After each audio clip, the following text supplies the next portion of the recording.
Ravi Mohan Aarthi case number இப்படிதான் சொல்லுவாங்க. அந்த குழந்தை 2 கையும் பிடிச்சிட்டு இருக்கோம், அப்பா அம்மா அப்படி 2 கையும் பிடிச்சிருக்கோம், 2 பேரும் பிரிஞ்சு போவாங்க. இதை விட கொடுமையான ஒரு சீக்வன்ஸை நீங்க பார்க்கவே முடியாது உங்க கண்ணால.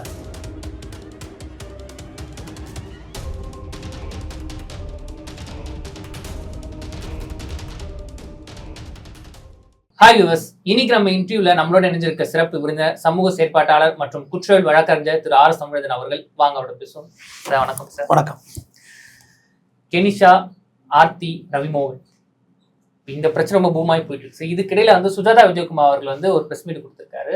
அவங்க அதுக்கு என்ன சொல்லியிருக்காங்கன்னா, நான் இப்படி நடக்கும் எதிர்பார்க்கல, காலையில ரவிமோகன் அவர்கள் இப்படி பரபரப்பா பிரஸ் மீட் கொடுத்திருக்காரு, இதை நான் பெருசாக்க விரும்பல, காரணம் எனக்கு பேர பசங்க இருக்காங்க, அவங்க வாழ்க்கை கேள்விக்குறி ஆயிரும் அப்படின்னு சொல்லிட்டு போயிருக்காங்க. சார் எப்படி பாக்குறீங்க இஷ்யூ?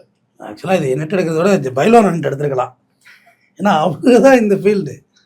நம்ம கொலை நம்மள்ட்ட எடுத்துட்டு போங்க, இல்ல ஒரு டைவர்ஸ் கேஸ் அப்படி பார்க்கலாம் சார். அதனால அது வரை வேணா பேசலாம். இது என்னோட சிறப்பாக அவர் தான் அந்த இண்டஸ்ட்ரியில இருந்து சொல்ல முடியும். ஓகே, நான் பேசுறதை விட அவர் பேசுறது ஆப்டா இருக்குங்கிறதா சொன்னேன். ஏன்னா இது 2வது வாட்டி என்ன எடுக்கிறது எனக்கு இது, ஏன்னா நம்ம விசாரிச்சு தான் பேச வேண்டியதாக இருக்குது. குடும்பத்துக்குள்ளே என்ன நடந்து போய் நம்ம போய் ஒருத்தன் கேட்டிருக்கேன் கமெண்ட்ல, விளக்கா பிடிச்ச நீ போய் அப்படின்னு. நல்ல பாயிண்டா, நான் விளக்கு பிடிக்கல கேட்டிருக்காங்க என்னை ஒருத்தன் அப்படின்னு சொல்லி. ஆக்சுவலாக இது 2 பார்வை இருக்குது தம்பி. ஒரு விஷயம் 2008 இவரோட விகடனில் ஒரு இன்டர்வியூ வந்திருக்கு. அந்த இன்டர்வியூவில் ஒரு ஆர்டிக்கல் நான் எப்படி கல்யாணம் பண்ணேன், கையெல்லாம் அறுத்துக்கிட்டு தான் நான் ப்ரப்போசல் பண்ணேங்கிற மாதிரி ஒரு இன்டர்வியூ, ஒரு ஆர்டிக்கல், ஒரு கவர் ஸ்டோரி. அப்போ எப்படி என்னை ஃபோர்ஸ் பண்ணி கல்யாணம் பண்ணாங்கன்னு சொல்கிறாங்கன்னு அவங்க கேட்குறாங்க. மொத்தமாகவே எல்லாருமே லீகலாக பேசுகிறாங்க ஒழிய குடும்பமாக யாருமே பேசலை. சட்டப்படி என்னவும் பேசலாம் தம்பி, எல்லாமே பக்காவாக பேசலாம், சட்டத்துக்கு முன்னே யாருமே பேசலாம் சட்டம். ஆனால் குடும்பத்தில் சட்டம் பேசுனீங்கன்னா என்ன ஆகும்? ஃபேமிலிங்கிறது குழந்தைங்க, தாத்தா பாட்டி, பேரம்பேத்தி, அப்படி ஒரு லைஃப் ஸ்டைல் மாறணும்ல. அது மாறல, லீகல் பேசினா ரொம்ப குடும்பம் கஷ்டப்பட்டுரும். இப்போ அதுதான் இங்கெல்லாம் நடக்குது. இவரோ ரவியும் அப்படியே இருந்தாப்புல அமைதியாகவே இருந்தார். ஒரு கட்டத்துக்கு மேலே ட்ரிகர் ஆகிட்டு கோர்ட்டுக்கெல்லாம் போயிட்டு கேஸு. கோர்ட்டில் போய் நீங்கள் பார்க்குற இவ்வளோ பெரிய பிரபலங்கள் இருக்காங்களே தம்பி, கேட்கணும் அது இல்லாமல் கோர்ட்டுக்கு வருவாங்க. வெளில இவ்வளோ பேர் போட்டோ எடுக்கிறாங்கல்ல, அது உங்கள் திரைக்கூட்டம் கொண்டாடும். கோர்ட்டில் அவங்க ஒருத்தருமே மதிக்க மாட்டாங்க, எல்லாமே சமம். அப்படி இல்லை, அட்வொகேட்டெல்லாம் உங்களோட போட்டோ எடுப்பாங்கன்னுட்டு அவங்க பாட்டு அவங்க போயிட்டு இருப்பாங்க. அவங்க அட்வொகேட்டாக அவங்க கூட வருவாங்க. அது கௌரவமான விஷயமும் கிடையாது அங்கே வச்சு போட்டோ எடுத்துக்கிறது. அவங்க பாட்டு வருவாங்க, அவங்க பாட்டு இருப்பாங்க, எல்லாரும் மாரி தான் கூப்பிடுவாங்க. ரவிமோகன் ஆர்த்தி கேஸ் நம்பர் அப்படி தான் சொல்லுவாங்க. வாய்தாவுக்கு நிற்கணும், ஏறி தான் நிற்கணும். யூனிவர்சல். அங்கே யாருமே பெரியவங்களாம் கிடையாது, சின்னவங்களும் கிடையாது. பெரிய பெரிய ஆள்லாம் நான் பார்த்துட்டு திருப்பி கோர்ட்டில் தனுஷ் வந்திருக்கிறாரு, ஒரு துணை முதல்வரோட பையன் வந்துட்டு இருக்காரு, பிரசாந்த் வந்திருக்கிறாரு.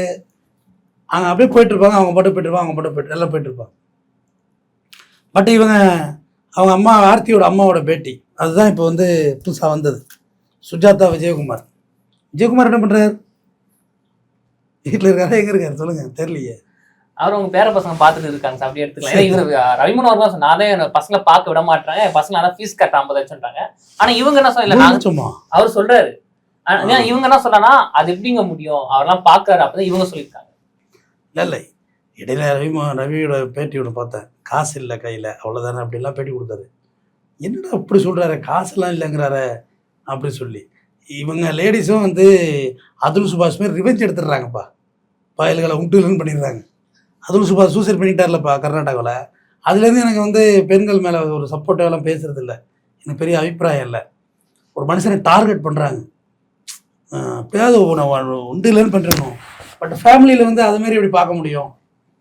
நம்ம ஒன்றா பிறந்த மணியாக இருந்து புள்ள பார்த்துக்கிட்டு நம்ம ஒரு அளவில் பிடிக்கலைன்னா விலகி போய்க்க வேண்டியதானே தம்பி, டீசெண்டாக. ரொம்ப நாகரிகமாக போயிடணும். எனக்கு தெரிஞ்சு தனுஷ் ஐஸ்வர்யா மாதிரி நாகரிகமாக பிரிஞ்ச தம்பதி அவங்க தான். ஒருத்தர் காரியெல்லாம் துப்பிக்கவே இல்லை தெரியுமா? அவங்க ஏஆர் ரஹ்மான் இவங்கெல்லாம் காரி துப்பிக்கவே இல்லை. நம்ம இவ்வளோ நாள் சேர்ந்து பயணித்தோம், இவங்க பயணிக்கிறதுல அர்த்தம் இல்லைன்னு நினைக்கிறாங்க.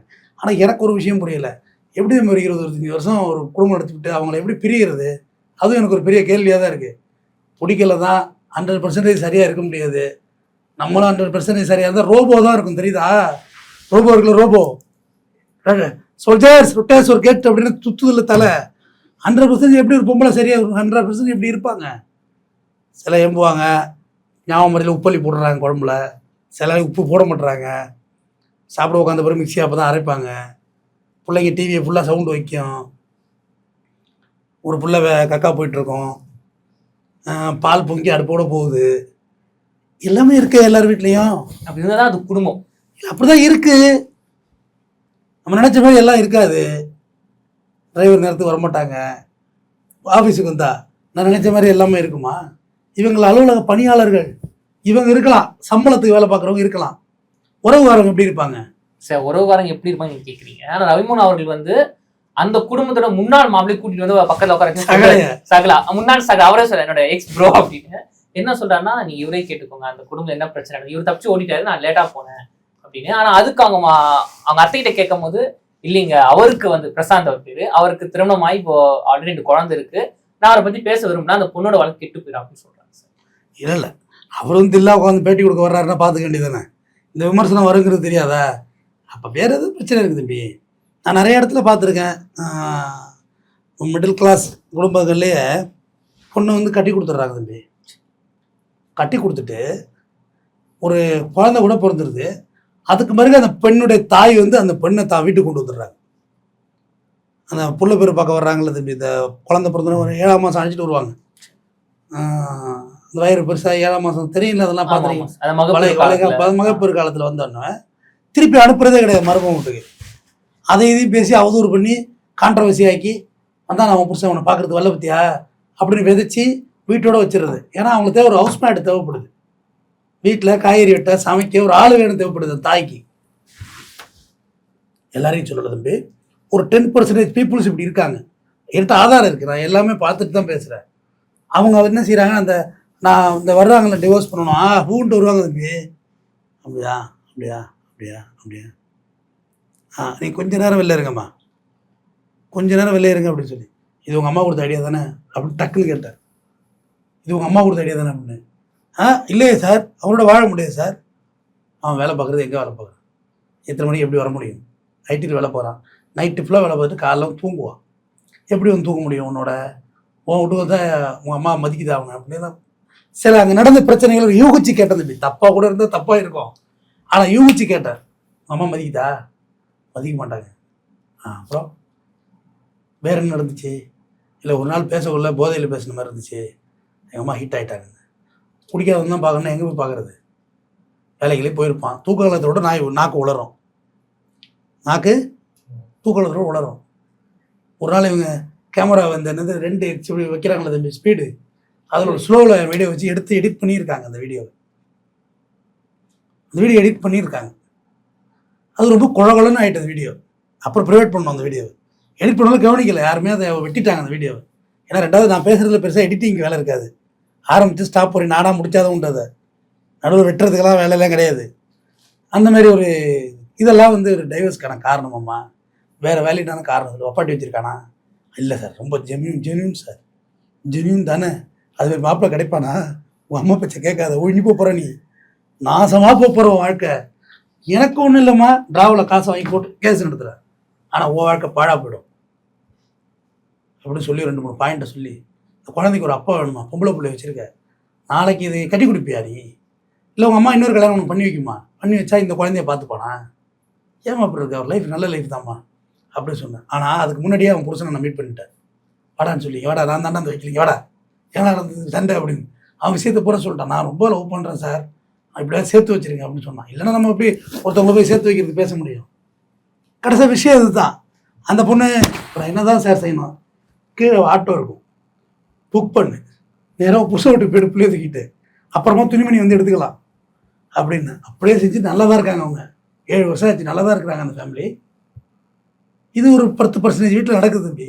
அவங்க அம்மாவுக்கு தெரியாது தான் பொண்ணு வாழ்க்கையை நாசம் பண்ணுறோம்னு. இங்கே வந்து அப்படி நடக்குதுங்களோ, மேபி 2 பேருமே நம்ம பெரிய பொண்ணும் வார்த்தை இருக்கு, ரவிமோகனும் வார்த்தை இருக்குன்னா அது எதாவது இருக்கலாம் தானே, அவங்களுக்கு தெரியாது தம்பி. அவங்க ஈல்ட் ஆகிடுவாங்க அதில், ஒரு சைக்கு மாரி பண்ணுறது. அந்த சமுத்திரம்னு ஒரு படத்தில் முரளியோட வாழாது அந்த பொண்ணு, மஞ்சுளா நடிச்சிருப்பாங்க, ரொம்ப பிடிக்கும் எனக்கு மஞ்சுளா நடிச்சா, அம்மாவா நடிச்சிருப்பாங்க. அந்த நிலடி அப்படிங்க, என்னடி பொட்டிங்கைமா அப்படின்னு, இல்லை நான் இன்னும் இங்கே தான் இருக்க போகிறேன்னு, இல்லை இல்லையே இது உன் வீடு இல்லை, இது என்னோட வீடு, உன் வீடு கட்டி கொடுத்தேன்னா அங்கே இருக்குடி அப்படின்னு சொல்லி அதை அனுப்புவாங்க. நான் எங்கே தான் போகிறதுமா நீன்னு விரட்டி, நான் செத்து போடி, ஏய் அவளை வெள்ளத்திலிட்ட ஒரு இன்னும் இடத்த கழுவி விடுங்கடா அப்படின்னு. அப்புறம் அடுத்த நாள் முரளி வந்துடுவான். ஆனால் அந்த பொண்ணு அந்த அம்மா வந்து வேலை எல்லாரும் இப்படி சொல்லிடாதீங்க, அப்புறம் அந்த பொண்ணு உண்மையிலே செத்து போயிட்டா என்ன செய்வீங்க. ஆனால் அது வேலைட்டான பாயிண்ட் சொல்லுவாங்க. அவங்க என் அண்ணன் பசங்கடி அந்த குடும்பத்திலே வாழ முடியல, எங்கே போய் குப்பை கொட்ட போறான்னு கேட்கும். அதை வந்தோடனே பாச பொண்ணு அப்படின்னு பார்க்கணும் என்ன நடந்துச்சுன்னு அந்த யோசிக்கிறது அது வேணும். பொண்ணு கம்ப்ளைண்ட் பண்ணுது மர்மம் மேலன்னா நியாயமான கம்ப்ளைண்ட் இருந்தால் உடனடியாக ரெக்யூர் பண்ணிட்டுங்க. ஒரு ஒப்பாட்டி வச்சுக்கிறான், தனம் குடிச்சு வந்து உதைக்கிறான், புள்ளதுக்கு போட்டு மிதிக்கிறான், இந்த மாதிரி இருந்தானா அவனோட வாழ முடியாது, அவன் மென்டல் அவன். ஆனால் ஏதோ வாரத்தில் ஒரு நாள் சாப்பிட்றான், சரின்னு சொல்லல, ஹெல்த்துக்கு லாஸ் தான். பிடிச்சாலும் வீட்டில் வந்து அமைதியாக பொலைட்டாக இருப்பான், சார் அதெல்லாம் ஒன்றும் இல்லை, சாட்டிங்லாம் பண்ணிட்டு படுத்து கிடக்க மாட்டான் அப்படின்னா ரைட் ஓகே, ஒன்றும் வாழலாம், ஒன்றும் தப்பு இல்லை. நல்ல துணிமணி எடுத்து கொடுத்து, நல்ல 3 வேளை சோறு போட்டு, நல்ல பிள்ளைகளுக்கெல்லாம் படிப்புக்கெல்லாம் பணம் கட்டி, உங்ககிட்ட அன்பாக இருக்கானா, கை நீட்டாமல் இருக்கானா, பேட் வேர்ட்ஸ் பப்ளிக்கில் பேசாமல் இருக்கானா, அவங்கள்ட்ட வாழலாமே, என்ன தப்பு இருக்குது. இன்னொரு கேள்வி, அதே மாதிரி லேடிஸ் கிட்ட ஒழுங்காக நீ வேலைக்கு போகல, உனக்கு சாப்பாடெல்லாம் கட்டி கொடுத்து பிள்ளைய ஒழுங்காக பார்த்துக்கிறாங்க, பிள்ளைக்கு ஈவினிங் ஆனால் கல்வி சொல்லி தர்றாங்க, நீட்டாக நடந்துக்கிறாங்க, சாப்பாடெல்லாம் டயத்துக்கு கொடுக்குறாங்க, ஓகே ஃபைன். அது போக பொழுதையும் செல்லை நோண்டிக்கிட்டு இல்லை, உன்னுடைய கடலை போட்டுக்கிட்டு இல்லை அப்படின்னா தாராளமாக வாழலாமே, இது ஒன்றும் தப்பு இல்லை சார். நிறைவான ஒரு கேள்வி சார். ரவிமோகன் அவர்கள் என்ன சொன்னா, என் பசங்க நான் தான் வந்து ஃபீஸ் கட்ட அப்படின்னு சொல்லியிருந்தாங்க.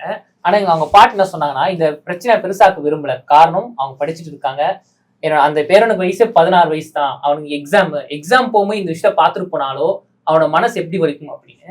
பொதுவாக இந்த டைவர்ஸ் கேஸ்ல வந்து பெற்றோர்களை விட்டுருங்க சார், இந்த பசங்க எந்த அளவுக்கு பாதிப்படைவாங்க இந்த கேஸ்ல? இது நல்ல கேள்வி, நல்ல கேள்வி, நல்ல இந்த பொருத்தமாக கேட்டிருக்கீங்க. கோர்ட்டுக்கு வாங்க, பாஸ் போடணும், நான் பாஸ் போட்டு தரேன். அதில் வந்து டைவர்ஸ் கோர்ட்டுக்கு நடுவில் வந்து ஒரு ப்ளே செக்ஷன் ஒன்று வச்சுருக்காங்க, ஒரு பெரிய ரூம் தம்பி, அது ஃபுல்லாக விளையாட்டு ஜாமான் கிடக்கும், அதில் இந்த பிள்ளைங்களை தூக்கி உள்ள விடுவாங்க, அது விளையாண்டு கிடக்குங்க. அதுக்கு இன்னும் பிக்னிக் வந்த மாதிரி விளையாடுதுங்க, பரிதாபம். நம்மளோட ஈகோவுக்கு யாரை பலி கொடுக்குறது? நீங்கள் எவ்வளோ தூரம் தான் போனாலும் தம்பி, ஒரு அப்பாவோட இடத்த யாரும் ஃபில் பண்ண முடியாது, புருஷனாக ஃபில் பண்ணிடலாம், ஓகேயா? அதுமாரி ஒரு அம்மாவோட இடத்த யாரும் ஃபில் பண்ண முடியாது, மனைவியாக இன்னொரு மனைவி வந்து உங்களுக்கு ஃபில் பண்ணிடலாம், ஆனால் அம்மாவாக ஃபில் பண்ண முடியாது. அதை பார்த்தீங்கன்னா தெரியும். நான் அப்படியே டைவர்ஸ் கோர்ட்டில் பார்ப்பேன் தம்பி, இவங்க ஏறி மென் ஏறி வேற ஒரு காரில் போகிறான், அந்த பெண் ஏறி இன்னொரு காரில் போகுது, ஆல்ரெடி மாப்பிள்ளைலாம் தோதாயிடுது. இவங்க டைவர்ஸ் கேஸ் நடக்கக்குள்ளே தம்பி பாய் ஃப்ரெண்டு தேடிடுறாங்க, இருக்கு பாய் ஃப்ரெண்டு இருந்த பிறகு தான் டைவர்ஸே ஆரம்பிக்குது சில கேஸில். ஆமாம், பொய்யெல்லாம் கிடையாது, நான் எதுக்கு போய் பேசுகிறேன், ஆல்ரெடி வேற ஒருத்தர் டோப் பண்ணுறாங்கல்ல, அதுக்கு பிறகு தான் டைவர்ஸ் ஆரம்பிக்குது. அதேமாதிரி இவனும் ஏதோ ஒன்று டோப் பண்ண பிறகு தான் இவனும் டைவர்ஸ் ஸ்டார்ட் பண்ணுறான். அது சின்ன வார்த்தைகள்லாம் டைவர்ஸுங்கிற பதத்தை பயன்படுத்தாதீங்க வீட்டில்.